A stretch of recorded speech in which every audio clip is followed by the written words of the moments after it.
Welcome to the world of English. আমরা আজকে যে চ্যাপ্টারটি যাচ্ছি সেটা হচ্ছে মডেল ভার্ব।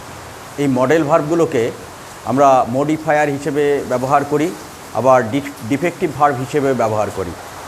কখনো কখনো এই মডেল ভার্বগুলোকে আমরা এক কথায় মডালস বলে থাকি। এই মডালসগুলো আমাদের বাক্যকে খুব সুন্দর করে দেয়। আমরা এই মডেলসগুলোকে নিয়ে বাক্যের আর্টিস্টিক কোয়ালিটি বাড়িয়ে দেই এবং ভার্বের স্বাভাবিক মান সেটার মধ্যে একটি নতুন মান দেওয়ার চেষ্টা করি এই মডেল ভার্ব দিয়ে। সেটা কিভাবে দেই সেটা এখানে আলোচনা করছি। প্রথম আমরা দেখব মডেল ভার্ব বা মডালস বা মডিফায়ার। এটা কি? এটা বলছি can, could, may, might, should, would, will, shall, এবং এর মধ্যে মাস্টও থাকে, মাস্ট। তো এইবার যখন অ্যাবিলিটি বোঝাবে কোনো কাজ করার, তখন আমরা ব্যবহার করব ক্যান, এবং এটার পাস্ট ফর্ম হিসেবে ব্যবহার করব কুড। যখন দেখব কোনো কিছু পসিবিলিটি বোঝাচ্ছে তখন মে, সম্ভাবনা হতে পারে। যখন এই সম্ভাবনাটা অতীতকালের হবে তখন মাইট। যখন উচিত অর্থে বা নেসেসিটি, এমন প্রয়োজন বা করা উচিত, সেই অর্থে শুড ব্যবহার হবে। উডটা নম্র অর্থে ব্যবহার হয়, পোলাইটনেস প্রকাশের জন্য উডটা ব্যবহার করব। উইলটাও আর শ্যালটাও মডেল ভার্ব হিসেবে ব্যবহার হয়। কখনো দেখা যায় যে আমরা শ্যাল উইল জোর দেবার জন্য উল্টো করে বসিয়েও এটা করে দেই। যেমন আই শ্যাল জায়গায় যদি আই উইল বসিয়ে দেই তাহলে জোর দিয়ে বলা হলো। ইউ উইলের জায়গায় ইউ শ্যাল বসিয়ে দিলে জোর দিয়ে বলা হলো। মাস্ট ইম্পর্টেন্ট, সেটা হচ্ছে অবশ্যই, এটা ইন্ডিসপেন্সেবল, অবশ্যই করতে হবে, মাস্ট। এটার মধ্যে আরেকটা জিনিস মনে রাখবে যে হ্যাভ টু, সেমি যেটাকে বলা হয় হ্যাভ টু, হ্যাজ টু, সেটা এই আমাদের মাস্টের সাথে বা শুডের সাথে অনেকটা মিল রেখে চলতে পারে। করা উচিত, হ্যাভ টু ডু ইট। তো এইবার এক এক করে আমরা উদাহরণগুলো দেখাচ্ছি। যেমন I right English,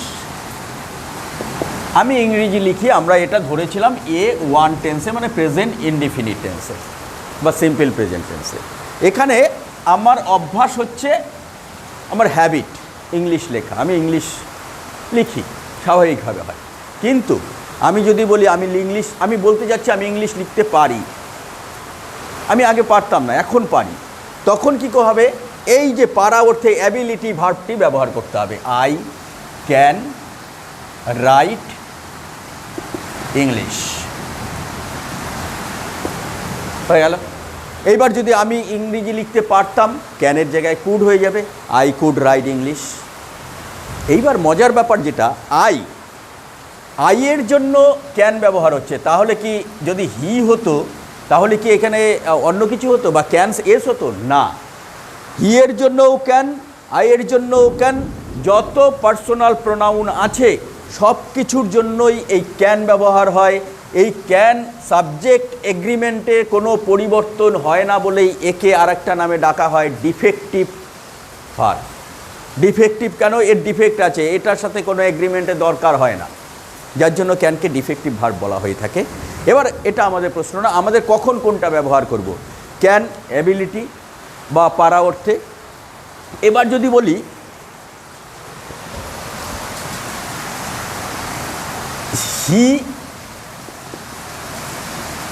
he will come, এটা C1-এ আমরা ধরে ফেলেছি আমাদের টেন্সের নিয়ম অনুসারে, C1।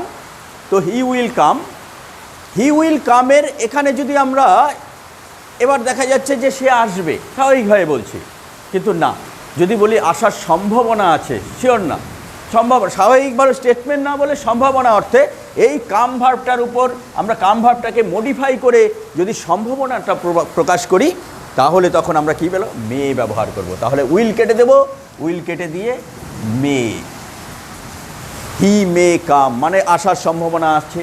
এবার যদি অতীতকালে আসার সম্ভাবনা ছিল বোঝাতো, তাহলে কি হতো, মাইট হয়ে যেত, হি মাইট কাম, জিএসটি, হি মাইট কাম, সিম্পল। এবার যদি দেখা যায় শুড উড, তার আসা উচিত, তার আসা উচিত, মিটিং আছে বা ইম্পর্টেন্ট কাজ আছে, একটা এখানে না এলে ঠিক কাজটা ঠিক হবে না, তখন উচিত অর্থে তখন শুড ব্যবহার করব, হি শুড কাম, হয়ে গেল। এবার হি উড কাম, এটা নম্রভাবে যখন পড়া হবে, হি উড কাম, বা তার আসা দরকার ছিল, হি উড কাম। আমরা বেসিক্যালি উড শব্দটা পোলাইটনেসকে, would you please help me, বেশি পোলাইট হয়ে গেল। এইভাবে পোলাইটনেস প্রকাশ করার জন্য উডটা ব্যবহার করি, শ্যাল উইল হয়ে গেল। এবার আসছে must, I must do it, আমি অবশ্যই এটাকে করব। এই মাস্ট দিয়ে অবশ্যই বোঝাচ্ছে একদম ইন্ডিসপেন্সিবল, ডিটারমিনেশান। এবার এই ডিটারমিনেশন জায়গায়, মাস্টের জায়গায় আমি যদি ডু ভার্বটা ব্যবহার করি, যেমন আই বিলিভ, আই